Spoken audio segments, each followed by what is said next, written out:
Estados Unidos ha reforzado su presencia militar en el Caribe con el despliegue de 6 drones de combate MQ-9 Reaper, aeronaves de última generación capaces de realizar vigilancia estratégica y ataques de precisión. El enviado del presidente Donald Trump para misiones especiales, Richard Grenell, dijo este martes que aún ve posible que la administración republicana alcance un acuerdo con Venezuela para evitar la guerra. El ministro israelí de Finanzas, el abiertamente supremacista Bezalel Smotrich, ha afirmado este miércoles que se encuentra inmerso en negociaciones con Estados Unidos para ver la manera en la que ambos países se dividirán el territorio de la Franja de Gaza. Tras ser hospitalizado la noche del martes, este miércoles el expresidente de Brasil y declarado culpable por intento de golpe de Estado, Jair Bolsonaro, fue diagnosticado con cáncer de piel en fase inicial. El despliegue de los 6 drones de combate de Estados Unidos en el Caribe, según la periodista venezolana exiliada Nitu Pérez Osuna, aumenta la presión contra Nicolás Maduro y refleja la esperanza de un cambio político en Venezuela, además de fortalecer el control sobre las rutas del narcotráfico en la región. Yo te aseguro, el día que, como dicen, es un hashtag a Maduro se les traiga, en Venezuela va a haber una fiesta nacional. Los venezolanos, adentro y afuera, vamos a celebrar durante días el inicio del fin de un sistema opresor que ha empobrecido además a toda una nación. Estados Unidos ha reforzado su presencia militar en el Caribe con el despliegue de 6 drones de combate MQ-9 Reaper, aeronaves de última generación capaces de realizar vigilancia estratégica y ataques de precisión. Estas operaciones se llevan a cabo desde el aeropuerto Rafael Hernández en Puerto Rico, aumentando la tensión en la región. Lo que sí es cierto es que Venezuela es el gran almacén de la droga de la región y además es el gran distribuidor de la misma. Eso es verdad. Negar la existencia del cartel de los soles es, yo diría que es como una osadía, es como negar la inteligencia norteamericana. Desde Caracas, la respuesta no se hizo esperar. El régimen venezolano denuncia que se trata de una amenaza directa a su soberanía y ha reaccionado activando el Consejo Nacional de Defensa de la Soberanía, además de impulsar el entrenamiento militar de civiles. La periodista venezolana aseguró que estas personas no actúan por obligación, sino por necesidad. Yo no creo que estén obligados, yo lo que creo que están necesitados que otra cosa. Porque este es un régimen que, como te digo, ha hambriado a todo un país. Ellos definitivamente hacen control social con la comida, con la luz, la electricidad, con los servicios, con el agua. Esto es lo que está sucediendo realmente con estos ancianos o con estas personas de la tercera edad. Estas aeronaves equipadas con misiles se suman a la estrategia del Comando Sur para reforzar la vigilancia aérea y el combate contra el narcotráfico en la región, en particular contra organizaciones como el Tren de Aragua y el Cártel de los Soles, vinculados a Venezuela. El envío de drones no llega solo. Estados Unidos ha fortalecido su capacidad operativa con los aviones F-35 y buques de guerra, conformando una de las mayores concentraciones militares en el Caribe en los últimos años. Maduro afirma tener el respaldo del 95% de los venezolanos, pese a que en las elecciones de 2024 no superó los 3 millones de votos, mientras en redes sociales se expande la tendencia #apoyo extradición de Maduro, reflejando el descontento ciudadano frente a la crisis que atraviesa el país. Una última oportunidad de resolver las tensiones entre Venezuela y Estados Unidos. El enviado del presidente Donald Trump para las misiones especiales, Richard Grenell, dijo este martes que aún ve la posibilidad de que la administración republicana alcance un acuerdo con Venezuela y así evitar la guerra. Grenell hizo estas declaraciones durante su participación en el encuentro de la Conferencia Política de Acción Conservadora realizado en Paraguay, donde habló sobre su labor diplomática y las políticas de Estados Unidos hacia diversos países. Ante la pregunta sobre cuál es la situación entre Estados Unidos con Venezuela, luego de que ambos países han tenido una escalada de tensiones durante las últimas semanas, Grenell dijo que como diplomático siempre cree en los resultados que se pueden obtener a través del diálogo y la negociación. He estado frente con Nicolás Maduro. Me he sentado frente a él. He articulado la posición de America First y entiendo lo que quiere. Creo que aún podemos llegar a un acuerdo. Creo en la diplomacia. Creo en evitar la guerra. Las declaraciones de Grenell, quien ha negociado la liberación de ciudadanos estadounidenses detenidos en Venezuela, entre otros asuntos, se producen un día después de que Maduro dijera que las comunicaciones entre su país con Estados Unidos están deshechas, por lo que describió como amenazas de bombas, muerte y chantaje. Como se recuerda, Maduro advirtió este martes, al encabezar un acto de instalación del Consejo Nacional por Soberanía y Paz, que existe una amenaza de guerra en el Caribe contra Venezuela, con la finalidad de reforzar un cambio de régimen e imponer en la nación sudamericana un gobierno títere que satisfaga los intereses de Estados Unidos. Por otro lado, Grenell lamentó que administraciones anteriores en Washington hayan ignorado a Latinoamérica, lo que consideró permitió el avance de la influencia de China en la región. Grenell opinó que Trump está cambiando esta situación junto a su secretario de Estado, Marco Rubio. Con respecto a las 3 embarcaciones que ellos dicen, es que uno no sabe. Uno no sabe. Porque dicen que eso llevaba droga, pero ¿quién vio la droga? Dicen que llevaba fentanilo la segunda. De aquí, de Venezuela, fentanilo. Es como que es complicado de creer. Muy complicado de creer. De todas maneras, quieren declarar la guerra a los pueblos.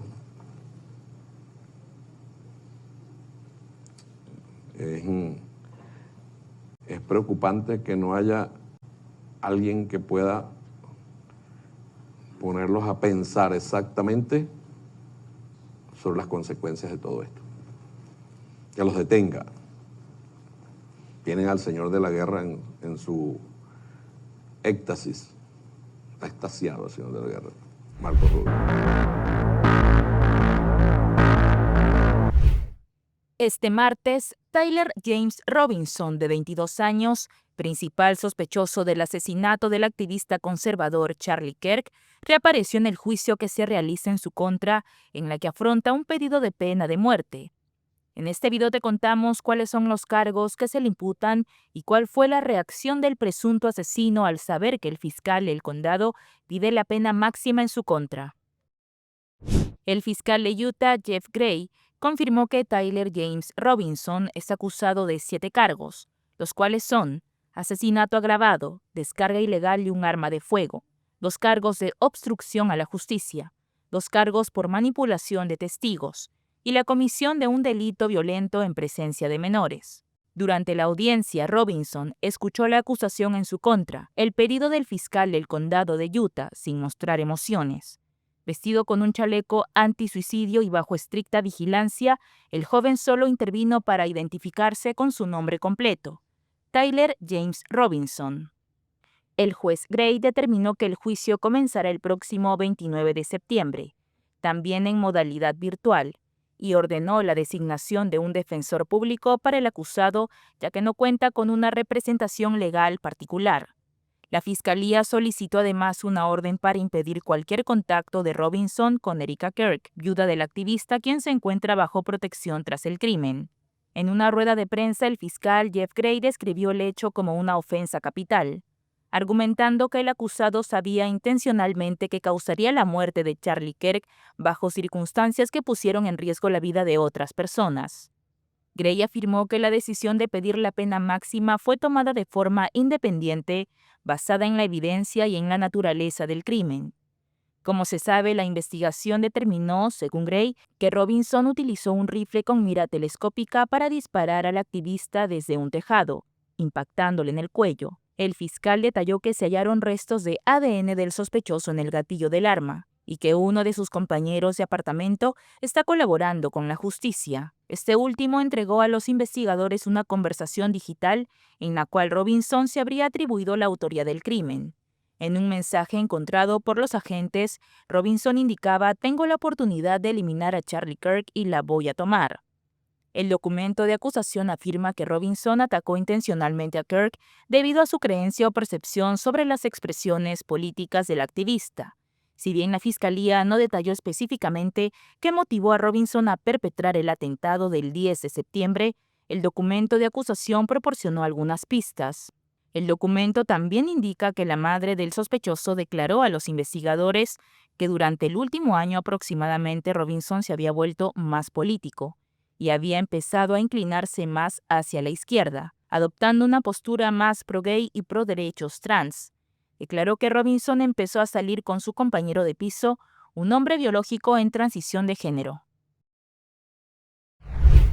La Reserva Federal redujo este miércoles las tasas de interés por primera vez desde diciembre para apoyar el debilitado mercado laboral de Estados Unidos. El Banco Central recortó su tasa de interés de referencia en 1/4 punto, situándola en un nuevo rango de 4% a 4,25%. En apoyo a nuestros objetivos y ante el cambio en el equilibrio de riesgos, hoy el Comité Federal de Mercado Abierto decidió reducir nuestra tasa de interés oficial en 1/4 punto porcentual. También decidimos seguir reduciendo nuestras tendencias de valores. Buena parte de la desaceleración probablemente refleja una disminución en el crecimiento de la fuerza laboral debido a una menor inmigración y una menor participación de la fuerza laboral. Aún así, la demanda laboral se ha moderado y el ritmo reciente de creación de empleo parece estar por debajo del punto de equilibrio necesario para mantener constante la tasa de desempleo. Además, el crecimiento salarial ha seguido moderándose, aunque sigue superando la inflación. En general, la marcada desaceleración, tanto de la oferta como de la demanda de trabajadores, es inusual. En este mercado laboral menos dinámico y algo más débil, los riesgos a la baja para el empleo parecen haber aumentado. La decisión de la Fed tuvo lugar tras meses de fuertes presiones de Trump para que baje las tasas y en un contexto de crecientes preocupaciones por la presión política sobre el Banco Central, una institución independiente. La Fed, liderada por su presidente, Jerome Powell, había mantenido su tasa sin cambios este año mientras se evaluaba el impacto de los aranceles, el endurecimiento de las leyes de inmigración y otras políticas de la administración Trump sobre la inflación y la economía. Las tasas de interés más bajas podrían abaratar los préstamos para hipotecas, automóviles y tarjetas de crédito y estimular el crecimiento y la contratación.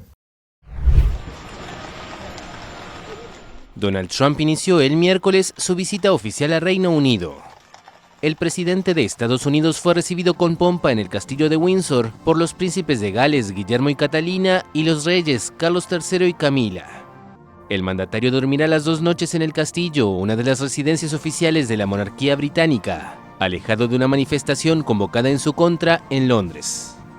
En su segunda visita oficial a Reino Unido, después del viaje que hizo en 2019 en su anterior mandato, todos los actos serán a puerta cerrada. El jueves irá a Chequers, a unos 70 kilómetros de la capital, para reunirse con Keir Starmer, en la residencia oficial campestre del primer ministro británico. Pese a su alejamiento de Londres, varias decenas de manifestantes, con pancartas anti-Trump y coreando consignas, se concentraron el martes en una calle principal cercana al castillo de Windsor. Sé que dicen que tenemos que hacerlo porque es el presidente de Estados Unidos, pero no creo que debamos alinearnos políticamente con alguien con esta moral y estos valores. Creo que lo que ha hecho y lo que está haciendo en su propio país es deplorable. Hay cosas que están bien y cosas que están mal, y lo que está bien es una Palestina libre, mujeres que tengan autonomía sobre su propio cuerpo y líderes que no se comporten como él. Es bastante sencillo, estoy 100% en contra. Además, el grupo Led by Donkeys, que exige responsabilidades a políticos con campañas a menudo humorísticas, logró proyectar imágenes de Trump y el criminal sexual Jeffrey Epstein sobre una torre de Windsor. La policía informó de 4 arrestos.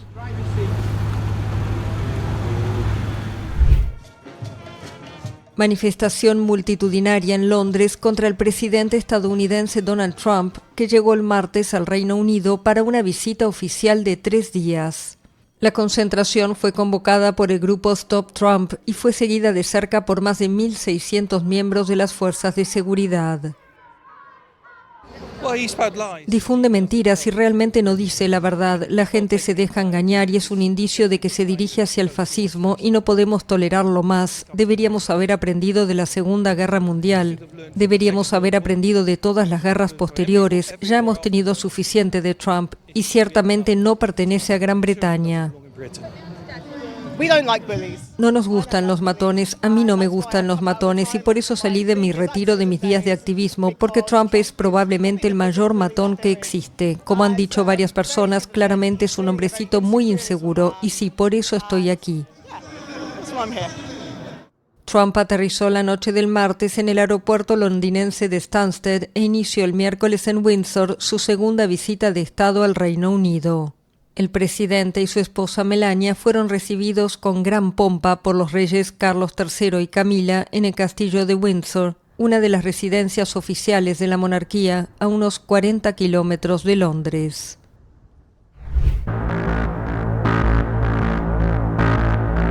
El ministro israelí de Finanzas, el abiertamente supremacista Bezalel Smotrich, ha afirmado este miércoles que se encuentra inmerso en negociaciones con Estados Unidos para ver la manera en la que ambos países se dividirán el territorio de la Franja de Gaza. Se compartirá con Estados Unidos. Una vez esté destruida, veremos cómo la repartiremos. Hemos invertido mucho dinero en esta guerra. Necesitamos ver cómo distribuiremos el terreno en porcentajes. La demolición, la primera fase de la renovación de la ciudad, ya está lista. Ahora solo debemos reconstruir, dijo Smotrich durante una conferencia inmobiliaria en Tel Aviv. Las declaraciones de uno de los ministros más radicales del gobierno de Benjamin Netanyahu llegan 2 días después de que las tropas comenzaran la anunciada incursión terrestre sobre la ciudad de Gaza, que busca expulsar a los cerca de 600.000 gazatíes que quedan allí hacia el sur de la franja. Como se recuerda, el pasado mes de febrero el presidente estadounidense Donald Trump expresó su deseo de convertir la devastada franja de Gaza en una riviera de Oriente Medio, expulsando a los 2 millones de gazatíes a países vecinos como Jordania y Egipto. De hecho, a principios de septiembre, The Washington Post publicó en exclusiva un documento de la administración Trump que recoge uno de los posibles planes que se llevaría a cabo en Gaza tras el fin de la ofensiva israelí. El documento de 38 páginas detalla que el enclave palestino quedaría controlado en régimen de fideicomiso por Estados Unidos, entregado por Israel durante al menos 10 años y requeriría reubicar como mínimo temporalmente a los 2 millones de gazatíes durante la reconstrucción. Cabe señalar que las autoridades de la Franja de Gaza han denunciado este miércoles que se ha superado la barrera de los 65.000 muertos en los casi 2 años que lleva en marcha la masacre israelí, incluidos cerca de un centenar durante el último día. El Ministerio de Sanidad gazatí ha especificado en un comunicado que durante el último día se han confirmado 98 muertos y 385 heridos, con lo que las cifras totales desde el inicio de la ofensiva ascienden a 65.062 fallecidos y 165.697 heridos. La Comisión Europea propuso el miércoles aumentar los impuestos a ciertos productos procedentes de Israel. Las medidas comerciales, si fueran adoptadas por los países de la Unión Europea, encarecerían en unos 227 millones de euros el costo de determinadas importaciones israelíes. Según una fuente comunitaria, el órgano ejecutivo del bloque también propuso sancionar a 2 ministros israelíes de extrema derecha, Itamar Ben-Gvir, responsable de seguridad nacional, y Bezalel Smotrich, encargado de finanzas. Quiero ser muy clara, el objetivo no es castigar a Israel, el objetivo es mejorar la situación humanitaria en Gaza. El ministro israelí de Relaciones Exteriores, Gideon Sa'ar, advirtió que cualquier acción contra Israel recibirá una respuesta adecuada, pero dijo que espera no tener que recurrir a ella. Las exportaciones israelíes a la Unión Europea, su principal socio comercial, alcanzaron el año pasado los 15.900 millones de euros. Si los 27 países del bloque dieran su luz verde, poco más de un tercio de estas importaciones se verían afectadas por las sanciones, principalmente en el sector agroalimentario. Israel anunció el miércoles la apertura de una nueva ruta de paso temporal para permitir a los palestinos huir de la ciudad de Gaza. El portavoz en árabe de las Fuerzas Armadas dijo que este corredor a través de la carretera Salah al-Din, que atraviesa de norte a sur el centro de la Franja de Gaza, permanecerá abierto solo 48 horas a partir del mediodía del jueves. Hasta ahora el ejército había instado a los habitantes a abandonar la ciudad de Gaza por una carretera costera hacia lo que llama una zona humanitaria más al sur, que comprende partes de la localidad de Al-Mawasi. El ejército israelí anunció el martes el inicio de una gran ofensiva terrestre sobre la ciudad de Gaza, con el fin de expulsar al movimiento islamista Hamas de lo que califica como uno de sus últimos bastiones. Según las Fuerzas Armadas, más de 150 objetivos fueron atacados en la urbe desde entonces. Periodistas de AFP observaron un nuevo éxodo en los últimos días, mientras que el ejército israelí informó el miércoles que más de 350.000 personas ya habían huido hacia el sur. Sin embargo, muchos de los gazatíes entrevistados por AFP insisten en que no hay lugar seguro en el territorio y por tanto prefieren morir en sus casas antes que ser desplazados nuevamente.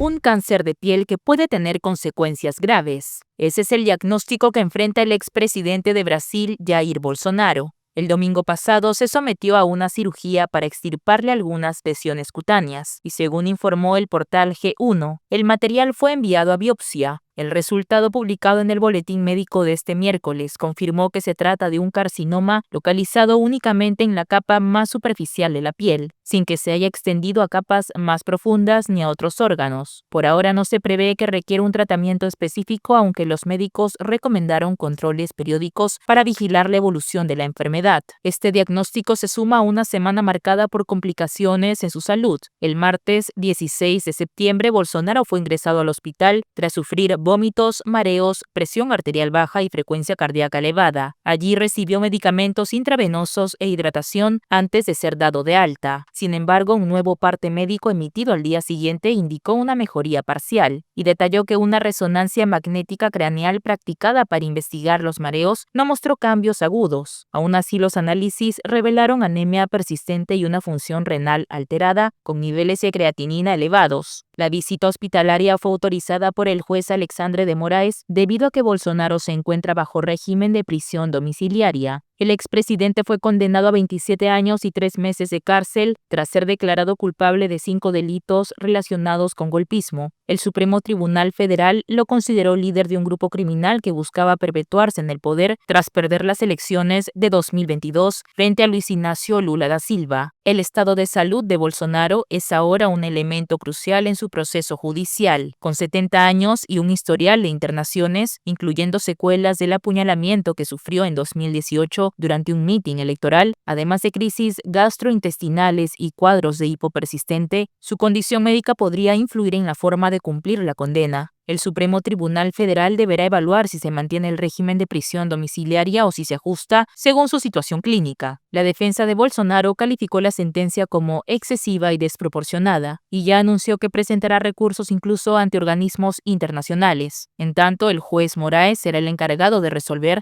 los recursos interpuestos antes de que la condena quede firme. Este nuevo diagnóstico de cáncer, sumado a sus recientes complicaciones médicas, abre un nuevo frente de incertidumbre en torno al futuro político y judicial de Bolsonaro, mientras Brasil sigue observando con atención el desenlace de un proceso que combina salud, justicia y las secuelas de una de las crisis políticas más profundas en la historia reciente del país.